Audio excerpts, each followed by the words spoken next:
You wake up, you swing your legs out of bed, and for those first 10 minutes, your knees feel like rusty hinges that just won't glide. We've been told for decades that this is just getting older, that wear and tear is inevitable, but that is not the whole truth. What if that stiffness isn't just age? What if your joints are actually being chemically fused together by something on your dinner plate? There is a biological process happening inside your cartilage right now. It's called glycation. Think of it like internal caramelization. It turns flexible, healthy collagen into brittle, hard tissue. And the worst part? The fuel for this process isn't just the obvious junk food. It's hiding in a specific type of heart-healthy oil that millions of seniors use every single day. If we remove the fuel, we stop the rust. Hello, friends. It's Dr. Samuel Hartley. If you've been following our conversations for a while, I often say that aging is inevitable, but suffering is optional. And nowhere is that more true than with our joints. I see so many patients in their 60s and 70s who feel betrayed by their knees or their hips. They tell me, Samuel, I feel like the Tin Man. I just need some oil.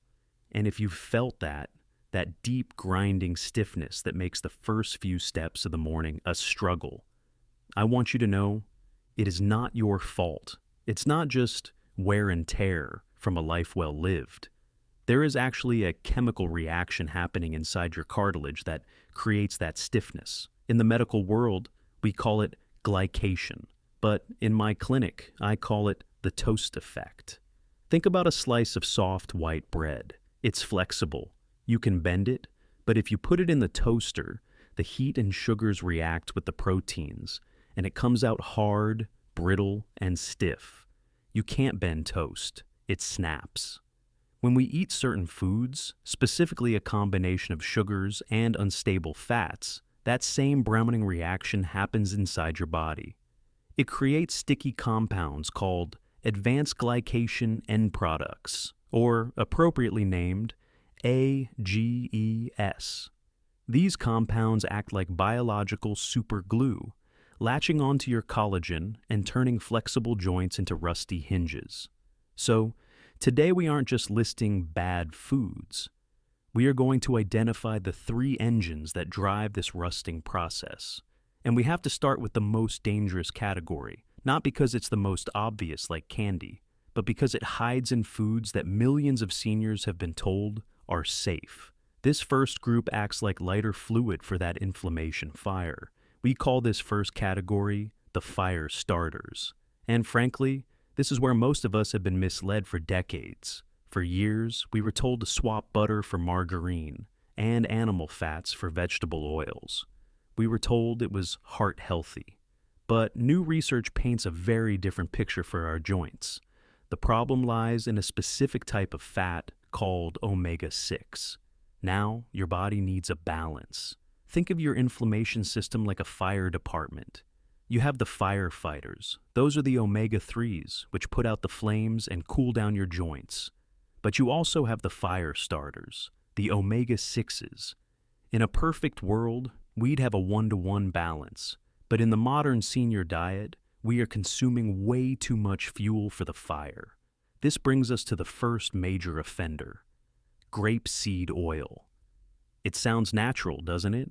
But it is incredibly high in these pro-inflammatory omega-6s. When you cook with it, you are essentially tipping the scales, overwhelming your body's ability to cool down that knee pain.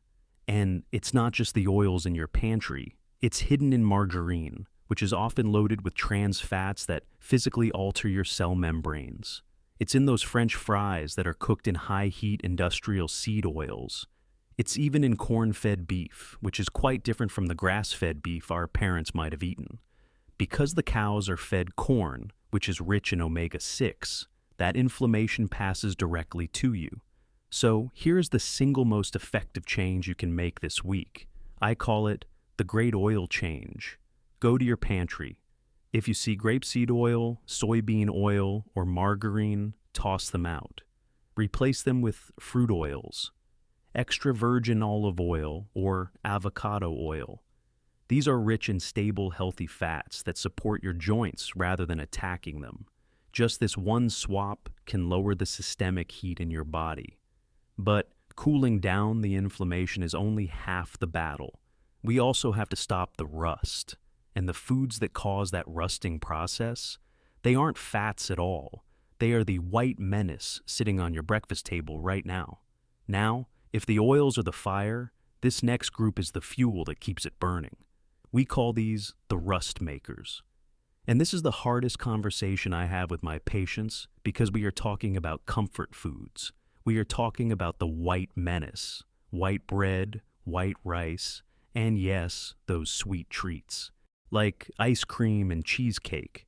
You see, we grew up thinking bread was the staff of life, but modern white bread is very different from what our grandparents ate. It has been stripped of its fiber, refined down to a simple starch that hits your bloodstream faster than table sugar. Here is what happens inside your body when you eat that morning toast or a bowl of white rice. Your blood sugar spikes. That sugar floods your bloodstream. And because it has nowhere to go, it starts looking for something to attach to. It finds the proteins in your joints, your collagen, and it bonds to them. Remember the toast effect? This is it. That sugar acts like a sticky glue, stiffening the collagen fibers that are supposed to keep your knees cushiony and smooth.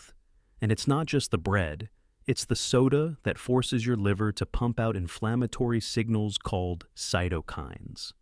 It's the ice cream and cheesecake, which are perhaps the most dangerous combination of all, high sugar plus saturated fat. That combo creates a double hit of inflammation that lingers in your system for hours after you finish the bowl.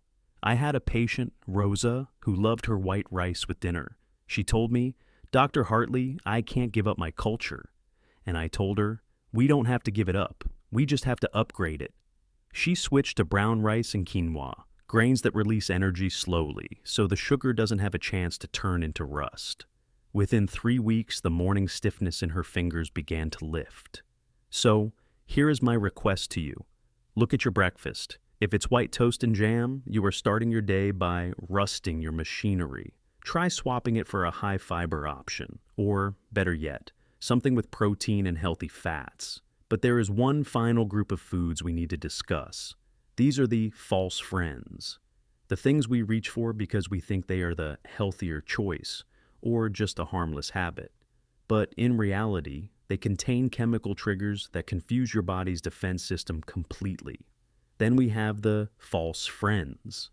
These are the items that often sit in our cupboards because we think they are convenient or even diet-friendly. But chemically, they are confusing your body's repair systems.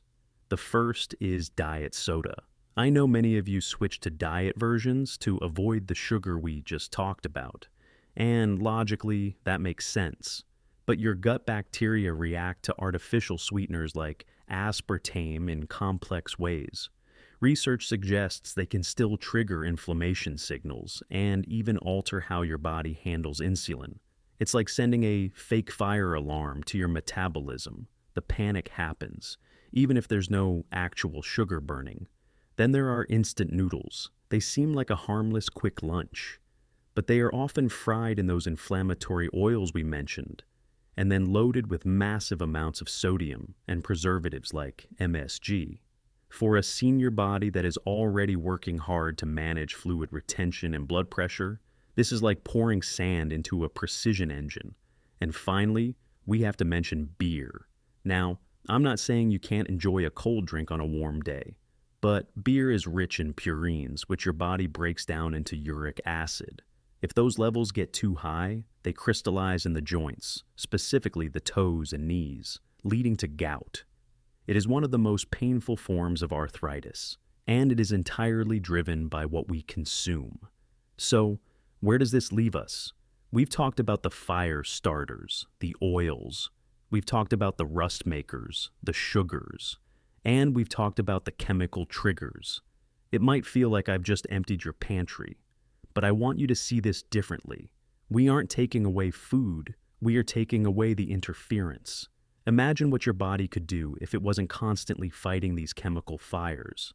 Imagine waking up, swinging those legs out of bed and feeling smooth, quiet, ready. That Tin Man feeling isn't a life sentence. It is a signal, and you have the power to change that signal, starting with your very next meal. So, here's my question for you today. Which of these false friends or fire starters is hiding in your kitchen right now? Is it the grape seed oil, the white toast, or maybe that diet soda habit? Let me know in the comments below. Not because I want to judge, but because admitting it is the first step to fixing it. If this conversation helped you see your nutrition in a new light, please consider subscribing and joining our community. We are here to navigate this chapter together with science and dignity. Until next time, keep your engine clean and take care of those joints. They have a lot of miles left to go.